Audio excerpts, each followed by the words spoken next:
L&T సంస్థ ఏం ఆషామాష సంస్థ కాదు. రేవంత్ రెడ్డి రానంగానే వచ్చిపోవడానికి, రేవంత్ రెడ్డి పోనంగానే పోవడానికి ఎల్ఎన్టీకి రేవంత్ రెడ్డి లాంటి వాళ్ళు ఎంటికతో సమానం. తీసి అవతల వాడేస్తారు. బ్లాక్ లిస్ట్లో పెట్టమని ఎల్ఎన్టీని పెట్టు, బ్లాక్ లిస్ట్లో పెట్టు. అప్పట్లో ఇదే మెగా కృష్ణారెడ్డి మీద, ఇదే మెగా కంపెనీ మీద ఇదే రేవంత్ రెడ్డి లక్ష ఆరోపణలు చేసిండు. మళ్ళీ ఇప్పుడు అదే మెగా కృష్ణారెడ్డికి కొడంగల్ లిఫ్ట్ ఇస్తా ఉన్నాడు. మరి అప్పుడు కాళేశ్వరంలో కట్టినప్పుడు ఆయన దొంగ సంస్థ, లంగ సంస్థ అయినప్పుడు ఇప్పుడు నీ కొడంగల్లో కట్టేందుకు అది సంసార సంస్థ ఎట్లా అయింది, ఎటుకెళ్ళయింది? దీనికి సమాధానం చెప్పాలి. తెలంగాణ ప్రజలు అడుగుతున్నారు. ఇది ఇంకెన్ని రోజులు కాళేశ్వరం మీద కుట్రలు చేస్తారు? ఒకవైపు బనకచెర్ల కడతా ఉంటే బనకచెర్ల మీద అడ్డుకోనిక చేత కాదు, ఆ బనకచెర్లని ఆపనిక చేత కాదు. ఇట్లా ఎన్డీఎస్సీ అని పెట్టి, ఇట్లా కమిషన్లు పెట్టి కాళేశ్వరం మీద రాజకీయం చేసి ప్రజలను తప్పుదో పట్టించుకుంటా ఇంకా ఎన్నాళ్ళు కాలం గడుపుతారు, పబ్బం గడుపుతారు. తెలంగాణ ప్రజలకు సమాధానం చెప్పాల్సినటువంటి అవసరం ఉన్నది మిత్రులారా. చాలా దుర్మార్గం ఇది. ఒక పార్టీ మీద కోపంతో, ఒక నాయకుడి మీద కోపంతో ఆ పార్టీకి, ఆ నాయకుడికి అధికారం దూరం చేయడం కోసము ఇలా తెలంగాణను ఎండబెడుతున్నారు. కేసీఆర్ మీద కోపం ఉంటే రాజకీయంగా ఎదుర్కోరు. ఆయన మీద కేసులు పెట్టిరి, అరెస్టులు చేయరు, జైల్లో పెట్టిరి, రాజకీయంగా ఆయన ఎదుర్కోరు. కానీ తెలంగాణ ఏం పాపం చేసింది? తెలంగాణను ఎందుకు డిస్టర్బ్ చేస్తున్నారు? తెలంగాణకు నీళ్లు రాకుండా ఎందుకు అడ్డుకుంటున్నారు? మేడిగారిని ఎందుకు రిపేర్ చేస్తలేరు?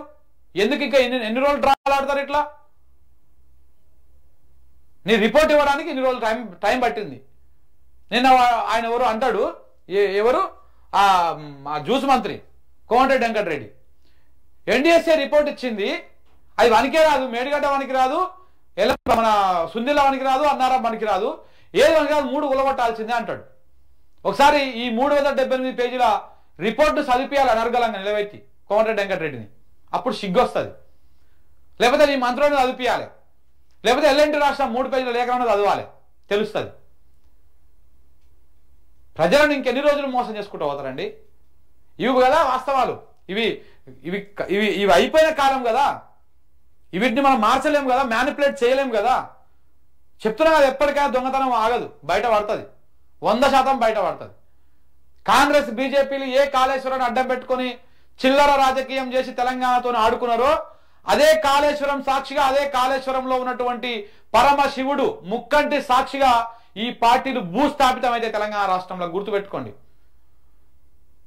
ఈ గడ్డతో పెట్టుకున్న ఏ రాజకీయ నాయకుడు మనుగడ సాధించలే, బరాబర్ మనుగడ సాధించలే. ఈ రాష్ట్రాన్ని, ఈ ప్రాంతాన్ని తొక్కాలి, ఈ ప్రాంతాన్ని అణిచివేయాలి, ఇక్కడ ఉద్యమాలను తొక్కాలనుకున్నటువంటి ఏ నాయకుడు కూడా మనుగడ లేదు రాజకీయంగా.